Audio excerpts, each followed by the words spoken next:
I almost ignored playing hockey now, or I was just like fully embodying this role of the enforcer, which outside of being physically demanding is extremely mentally demanding because you're in this state of fight or flight, right? But you're kind of in the middle of it because you can't ignore the danger and say, I'm just not going to fight, so I'm going to take the day off. And you don't know when the fight's going to happen. So you're in a constant state of anxiety. Even the fight's over, you're worrying about the next one. So the easiest way I can describe it, it was mentally and spiritually draining. Thanks for checking out Guys Talking Yoga. So this podcast is focused on getting more men into yoga by raising awareness of its many benefits through conversations with other guys. I'm your host, Derek Vanderwalker, and today's guest is Riley Cote. You know, like a lot of young guys in Canada, he grew up playing pond hockey with the dream of being in the NHL. When he was 16 years old, Riley joined the Western Junior Hockey League and entered a world of accountability and self-policing, and a game that didn't quite feel as natural as the one he grew up on the ponds of Canada playing. In this conversation, Riley shares how he reached a point in his career where his role as the enforcer for the Philadelphia Flyers started taking a toll on his health mentally, physically, and spiritually. And it was yoga that really helped him start to see, know, and feel the things that he wasn't paying attention to. And it allowed him to change his life and change his path. Hey, if you like this conversation and enjoy this podcast, please subscribe and also follow us on Instagram at GTY Podcast. That's GTY Podcast on Instagram. Thanks for listening.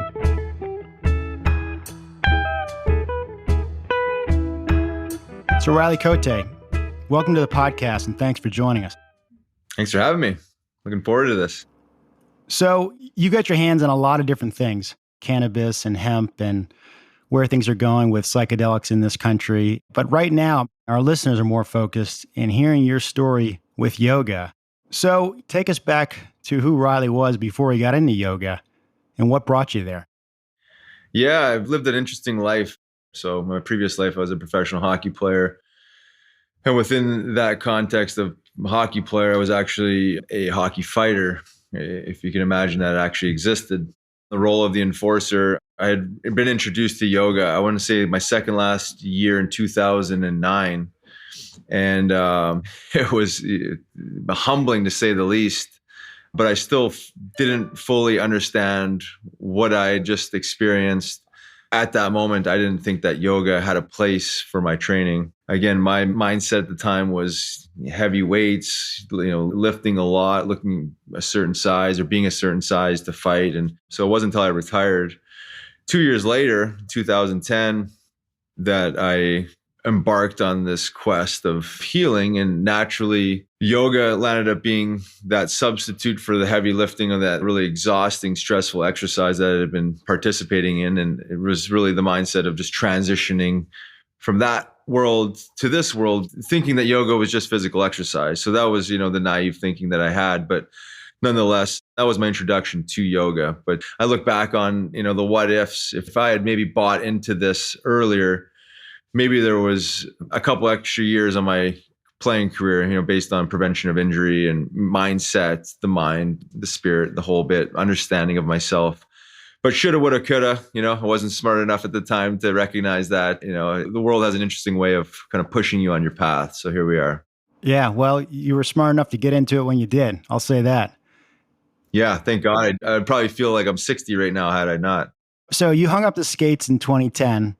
You said you got exposed to it somewhere around 2009. Do you remember what was the moment that somebody brought yoga as an idea to you to check out? Yeah, I remember it vividly, honestly. It was a buddy of mine who was a goalie coach in South Jersey where I lived, where I was playing with the Flyers. We had practice rinks in New Jersey. And goalies are, a different breed, to say the least. They're more about flexibility, right? And the whole bit. So he's like, Riles, I do yoga 2 or 3 times a week. He's like, why don't you come with me one morning? And I put it off for a while, and it was Bikram. And I remember going the one day and being completely exhausted after, humbled, laying on the mat. I think I spent half of it in child's pose. And all I could think was going through my mind is like, what did I sign up for? What is this? And why am I so shitty at this? Having that real egocentric view on it, like it was competition of some sort. I remember having to leave there and go to the skate zone where we practiced. It was in the middle of the summer that I kind of bought into this invite. And I was so exhausted, I drenched myself and I was dehydrated the whole bit. But It was that introduction that kind of caught me off guard and introduced me to this world. But it was very superficial understanding of what I actually experienced, because in my mind, I was just exercise. I didn't understand the spiritual component and the mindfulness component of it. So it took me a couple of years from that introduction to actually embark back into it. So let's go back. So when this goalie coach was mentioning this to you, was he just sort of like talking to really anyone who was interested in, hey, you should check out yoga? Or did he see something in you that you needed and or thought you would benefit from? Well, you probably saw something in me that I could benefit from for sure. I don't think he communicated it to me exactly that way. It was more just like a soft introduction, like I'm doing this, and I respected this guy, and I knew that there was something going on with the yoga practice that was certainly helping him. I would just connected the dots to just specifically flexibility, right? Being a goalie and being more limber and mobile and the whole bit. But looking back, and I never even thought about this until you asked this question, he probably saw me and said, maybe this guy could really use this. But again, my naive thinking, that meathead mentality, I guess I wasn't ready for the information yet, unfortunately. So I didn't really connect the seed that was planted. You said you put it off a few times. Do you remember maybe why you were putting it off? Probably just the fear of the unknown. Again, going back to the ego, I think I just thought I knew better as far as what I needed to be a professional athlete. And it was ignorance, right? I mean, I didn't understand that enough to think how it was going to help me. So it was skewed, delusional thinking. But I think a couple of the excuses in my mind were just like, this is not what I need right now. I need to be lifting. Had I had a better understanding, it would have completely changed my perspective on myself, but just the functional movement of hockey or any specific sport for that matter, of just being a better mover, better breather, more concentrated athlete, all those good things that I discovered later on. But yeah, now I find myself in this position when I'm introducing people to yoga, is that I just know that it can help everybody. So when I'm introducing it to somebody, it's just like, here's this opportunity to change a little bit of everything about your behaviors and your lifestyle and your exercise regimen.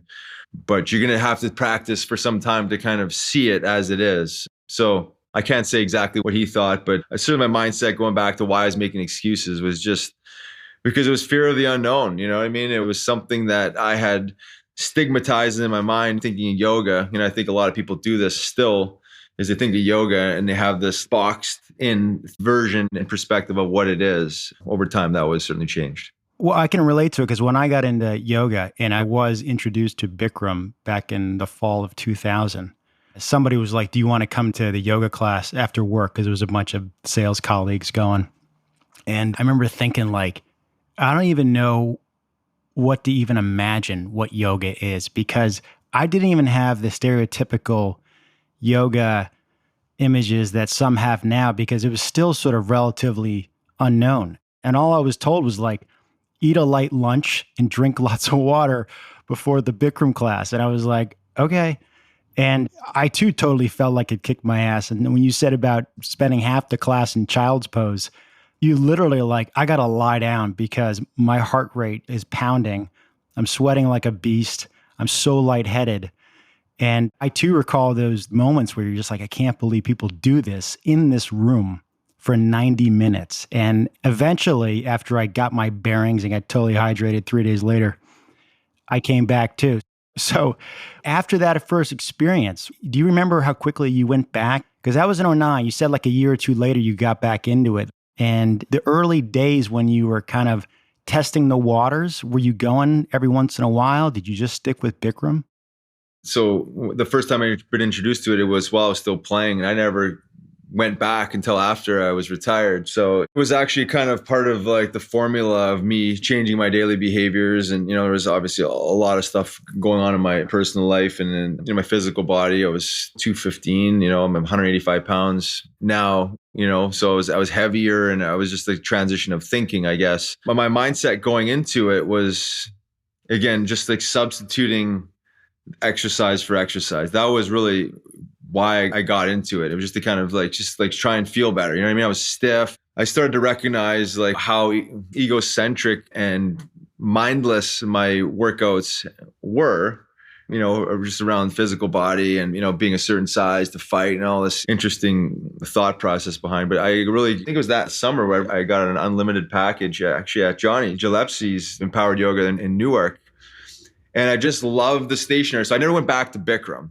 And what I'll say about Bikram, I remember like that first experience was like, once you're in the room, you don't leave the room. And I was like, whoa, that's kind of scary. Like, what if people like really feel faint or whatever? And I landed up being one of those guys who just like basically, I couldn't do half the posture because I was so disorganized in my movements, in my small twitch muscles, and the balance that I thought I had was really not up to par. And a lot of these things are probably working against me mentally that were draining me physically. But I just like, for whatever reason, connected with it. Maybe it was my mindset, you know what I mean? I was no longer playing, I was no longer fighting. It had to have been just the mindset, but I remember that first one laying in Shavasana and thinking, wow, I really like that. I really love the way it made me feel, and it kind of covered all the aspects of movement, and that I wanted to do it again. But it had to have been where I was at in my life, and my thinking for sure definitely changed perspective. But I just remember that feeling was like completely different than that first one. It wasn't like, wow, I hated this and I couldn't wait for it to be over. I remember like there was times in that, unlimited monthly membership of like me going twice a day. You know what I mean?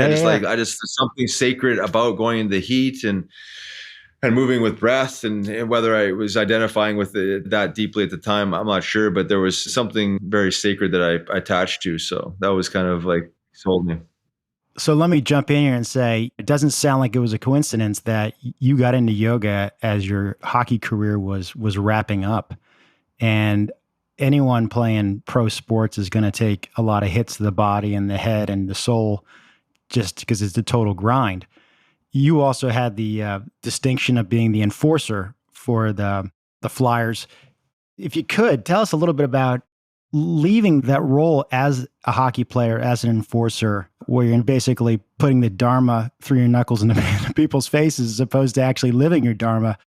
Tell us a little bit about letting go of that sense of yourself. And as I think you said, I grew up in Canada playing hockey. I had my dream job and I just wasn't happy. Yeah, it's pretty deep. You're going back to the childhood dream of playing the NHL, right? I mean, I think every Canadian hockey player has that. And hockey's an interesting sport, right? It's a creative sport. There's functionality, there's mobility, there's speed, there's strength, there's the fear and accountability as you get older, right?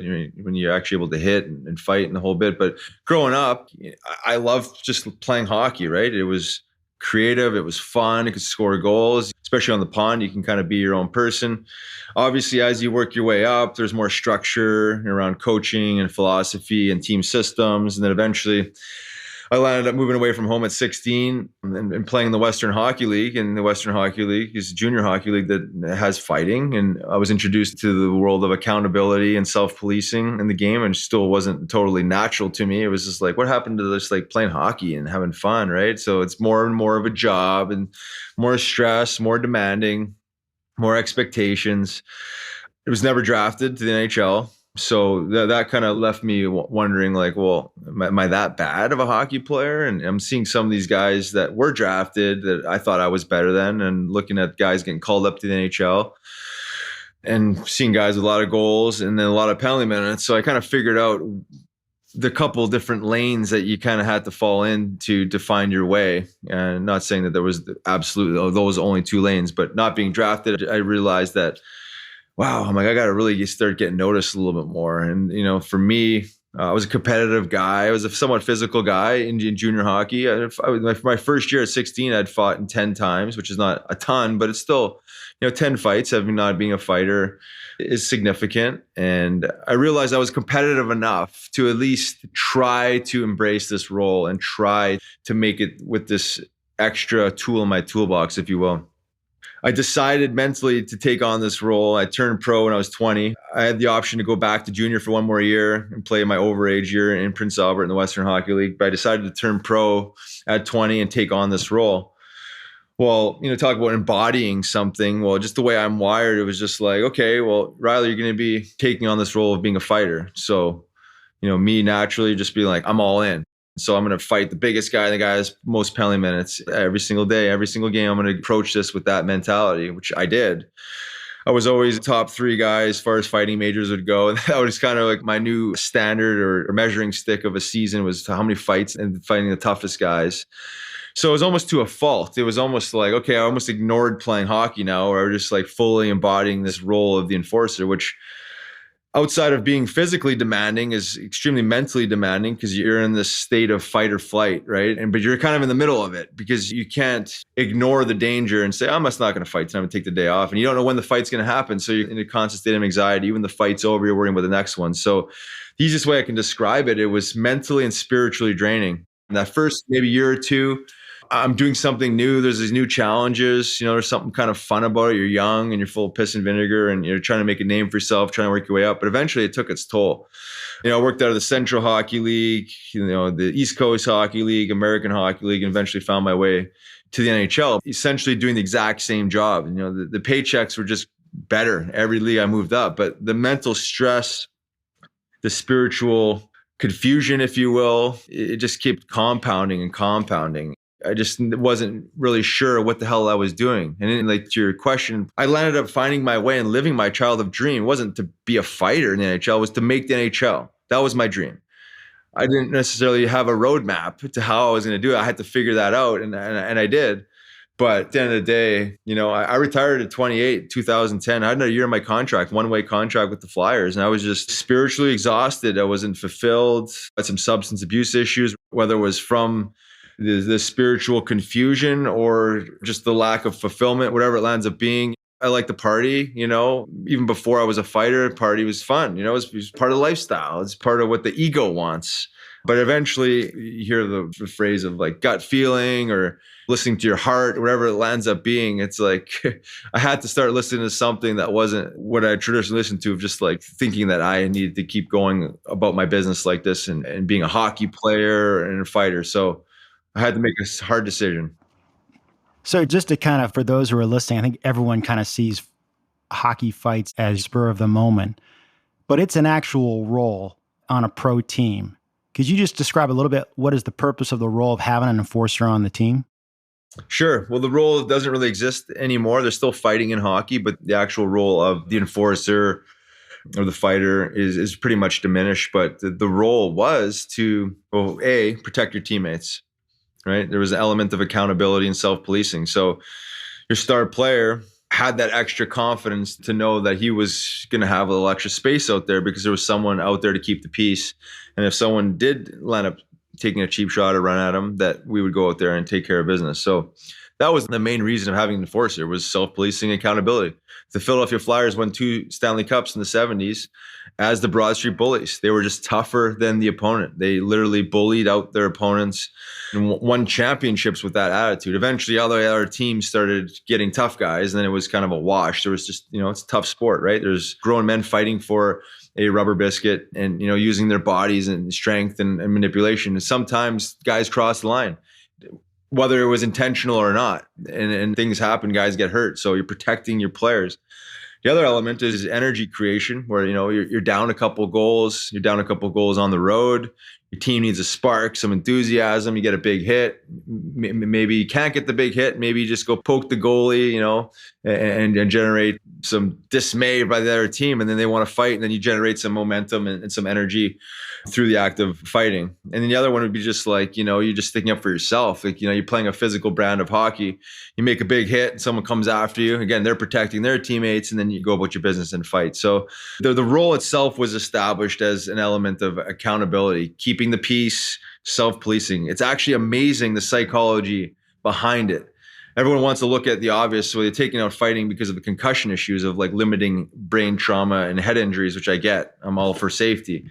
But there's something extremely powerful about the act of accountability and self-policing, where how people's behaviors change when a guy like myself is or isn't in the lineup. And I could say that me being on the other side of the fence, when another tough guy is in or isn't in the lineup, my mindset changes. When playing back in the day, the Washington Capitals, and Donald Brashear is not in the lineup, how I'm like, I'm not going to have to fight the biggest, baddest dude in the league. So I'm just going to go around and act like a bigger jackass than I normally would be acting. You know what I mean? So all of a sudden I feel more confident because I don't have to answer to the biggest, toughest dude. So you can imagine the psychology in hockey. Guys actually somewhat behave in a different way versus if there's no toughness, no accountability at all. Like you see this in the game now, there's a lack of respect.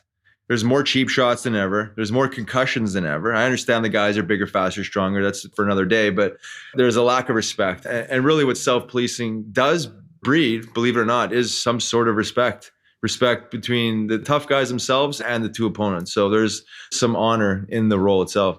Yeah, it reminds me when I was living in the North End, Boston years ago, and on the idea of policing, there was so much of the mob in the North End that it was one of the safest places for women to walk at night because the mob supposedly kept the neighborhood clean and orderly and looked out for the neighborhood, regardless of whether you were part of the family or not. So you get into yoga in 2010, and this is like 10 years ago. You continue to do yoga over time during the last decade. You increasingly appreciate the physical benefits. You're starting to find a little bit of grace and ease in the mental or spiritual benefits and the sense of embodiment, feeling embodied, feeling connected. Yeah. So, going back to 2010, when I first got reintroduced to it, it was the off seasons. I was still coaching. When I got out of playing, I was coaching. So my off seasons were similar to when I was playing, right? So I had more time. I could be more flexible with my schedule and go to a yoga studio whenever I wanted and practice on my own time. So the summer times were beautiful because I basically had complete freedom to practice as much or as little as I wanted. And it was always a lot. I really heavy practice in the off season. I'd get into the actual hockey season when I was coaching, and I still brought my practice into the hockey season. But, I'm at the rink, a good chunk of the day. A lot of times I did my workouts at the day. I would do some yoga at the rink, but it just really wasn't quite that same ceremonial feel, if you will, as going to an ashram or a studio, right? There's something very, very sacred about doing that. So I went through a couple of years of just kind of figuring out what part of the yoga was I really drawn to. And, I was realizing it was more than just the physical practice, but I just like that sanctuary type of feel. So it took me a couple of years to really find that flow. It was kind of on and off, and I was consistent at times and less consistent in others. Then eventually I started to kind of realize what was happening, because I was kind of like at a point too where I was trying to renounce a lot of my past and almost like my identity as a hockey player. And I still feel like I'm working on that, like renouncing my identity as a hockey player. I'm not going to renounce hockey because it's a huge part of who I am and I love it, but my identity as one. But part of that was like, let's just the physical body, you don't really need to really worry about the physical body as much. I was really starting to get really into the mind, right? Psychology and the spirit, and almost to the point where I almost stopped lifting weights and everything completely for a couple of years. Well, there's a couple of reasons. One is to prove a point to myself that I didn't need to be that big or that strong. It didn't mean anything in the real world. But I started to realize that, wow, it's like, this physical practice, yes, there's this concentration component, this mindfulness component, this spiritual component, but it's almost I had to kind of go back to the physical body and realizing this is almost like a vehicle for me in a sense, where this is refining my physical body and my temple. And I just started to really understand it. Everything kind of made sense, the whole philosophy, because I was reading scriptures and I still really go back to the philosophy, but realizing that the physical body is almost like a bonus on top of all the other beautiful things that yoga has to offer. But I realized that kind of I embodied the role of the enforcer, where it was I had to be this and live this and exude this. I feel the same thing with yoga, because I feel if you're just buying into the scriptures of philosophy or just practicing the physical act of yoga, I feel together, I felt I needed to mindfully accept that I was embodying this practice, where I was living it. Everything I was doing outside of the ashram was part of my practice on the mat. You know what I mean? Where I realized that my physical body was almost like the conduit to living a better life outwards. So, and the more and more I practice it, I feel that more and more. It's empowering, but it's not a competition. It's not something I'm doing consciously to live the superficial world, right? It's not I'm doing this to look better in a shirt, or I'm doing this to be more flexible so I can post a video of myself on Instagram. You know what I mean? It's really to embody the practice, to be able to share the energy with others. You hit on something that made me think about the word embodied. And for those who have a regular yoga practice, you do get to have a better sense for your body, a better feel for your body, right? On the physical level. But you also, if you get into a regular yoga practice and you get some exposure to just yogic thinking and philosophy and spirituality, or you're just open to the fact that there's more than, I think, as you mentioned, more than the meat suit that you exist in, you embody a different sense of self, a different person, and a different kind of purpose. And it sounds like you are still trying to figure out how to integrate and kind of recognize your prior life being an enforcer in the NHL, which sounds friggin' exhausting for a guy who's been only in a handful of bar fights. Not only is exhausting fighting for 27 seconds in O'Callahan's pub, but it takes a long time to come down from a fight. And it's got to be as much energy to get worked up to do a fight, especially if it's your job. And you had embodied a certain personality and character and purpose. And now when you say embodied, just hearing you talk, it's more about a different version of Riley, a new version of Riley, a different role for Riley. And I think for those who are interested in growing and changing, because life will change you. And if you don't change and move with life, the universe is going to squeeze you and put you in a place where you can choose to pay attention or not. And so it sounds like you are and continue to be on that path, not just from your yoga practice. And I want to point out that you're also, recently certified yoga teacher. You now teach yoga classes. You are in the process of living that life and being that person. And on the note, we were talking before about the self-policing benefit of what fighting did for pro hockey, the accountability and creating energy. As someone who has a deep yoga practice and as someone who's a yoga teacher, how do you see the self-policing and the accountability and the idea of energy as someone who practices yoga or leads yoga classes or someone who advocates to others to consider yoga? Well, going back to the element of accountability, right? It's like whether you're on the ice or off the ice. I mean, what I've learned in my personal life is that you have to be accountable no matter what, right? You have to be accountable for your actions, your thinking, all the above, and they all have a ripple effect into your life. So accountability is everything. And it's like you said, the universe is going to squeeze you one way or another. So you may as well work with it and start being accountable before you have to go through all these hard times and suffering before you're going to end up being accountable anyways, right? So you may as well get ahead of it in accountability. So that's really how my philosophy shifted. It was just like, I guess I was always an accountable person, but just in a different dimension, right? It was like, okay, I'm accountable to the coach. I'll be on time. I'll be the hardest worker. I'm accountable to like these superficial laws within the locker room.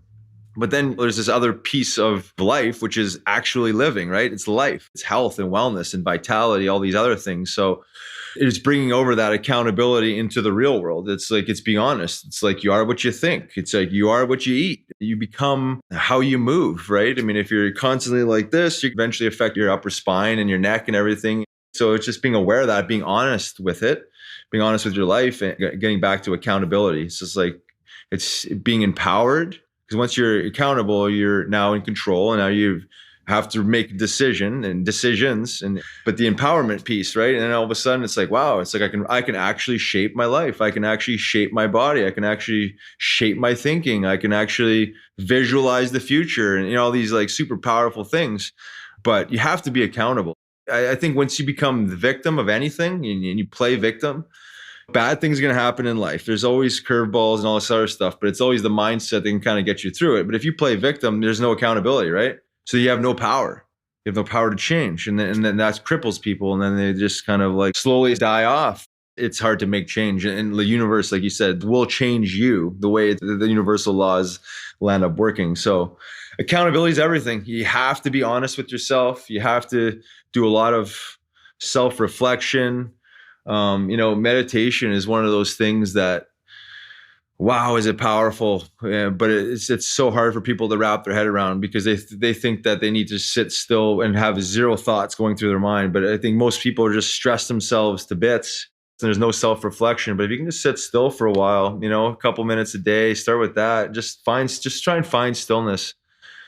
It's amazing how the universe has like ways of communicating energy and information to you.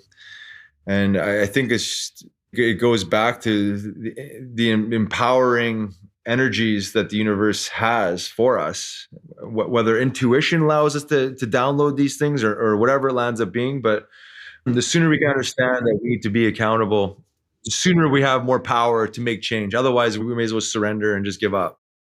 Yeah, there's a knowledge and a wisdom in the universe, and we all have blind spots and this sense of not knowing ourselves. And some people are able to figure out how to tap into what's out there as far as knowledge and intelligence, and use that to kind of gain perspective on themselves and what they're not seeing. I got to call out. You've got a podcast, Nasty Knuckles, which is mostly for the hockey community, and in one of your episodes with Max Talbot, you guys get into a little bit about yoga and mindfulness and meditation and breath work.